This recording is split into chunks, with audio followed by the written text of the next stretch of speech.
Harpreet Singh, a man who believed socks with sandals were a fashion statement, was off on his latest adventure. He was headed to Pondicherry. He had heard tales of its beaches and its peace.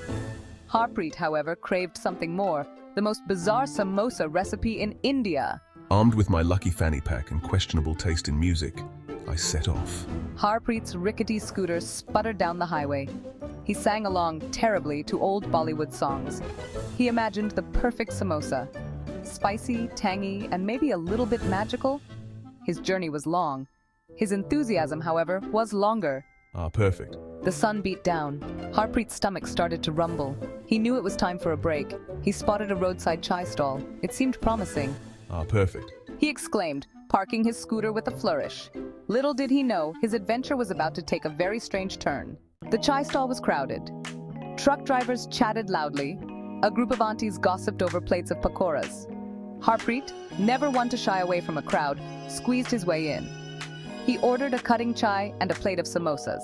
Excuse me? As he bit into a samosa, a voice boomed. That's not a real samosa, my friend. Harpreet choked on his snack. He turned to see a man with a handlebar mustache and twinkling eyes. Excuse me? Harpreet sputtered, wiping crumbs from his shirt. The man chuckled. You heard me right. A real samosa has a story so unbelievable it'll make your hair stand on end. Harpreet was intrigued. This strange man with his even stranger proclamation had piqued his interest. He settled in, ready for a story. Little did he know he was about to enter a world where monkeys spoke, mangoes danced, and samosas held the key to the universe. See, it all started with a monkey, not just any monkey, mind you, but a talking monkey named Bablu. Harpreet raised an eyebrow, but the man continued undeterred. Bablu, you see, was obsessed with mangoes. One day, he stumbled upon a secret mango grove. But these weren't ordinary mangoes. These mangoes, my friend, could dance. Harpreet tried to interrupt. He wanted to know what this had to do with samosas. But the man, lost in his tale, just waved a dismissive hand. The story was getting weirder by the minute, and Harpreet, despite himself, was hooked. Now, these dancing mangoes, they had a secret recipe. A recipe for, you guessed it, samosas, the man exclaimed, his eyes wide with excitement. And Bablu, the greedy monkey, he wanted it all for himself. The story took a turn for the even more bizarre.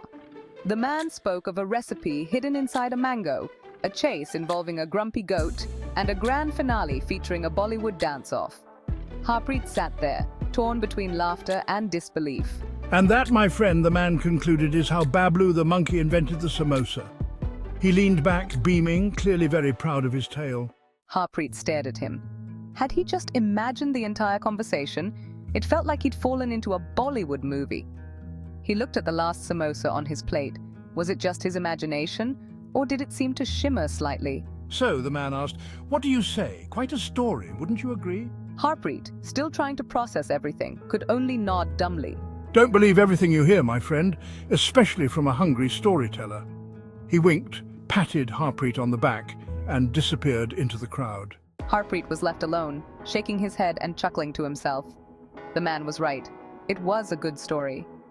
As he finished his chai, he thought about the encounter. Maybe it wasn't about the monkeys or the dancing mangoes. Maybe it was about the joy of a good story, about finding the extraordinary in the ordinary. He paid for his chai and hopped back onto his scooter. As he continued his journey, he couldn't help but smile. He may not have found the perfect samosa recipe, but he had found something far more valuable. A reminder that sometimes the best things in life are the unexpected encounters that make you laugh and think, all at the same time. And as he rode off, he could have sworn he saw a monkey on the side of the road, holding a mango, and... was that a twinkle in its eye? He laughed out loud. Maybe, just maybe, there was some truth to the story after all.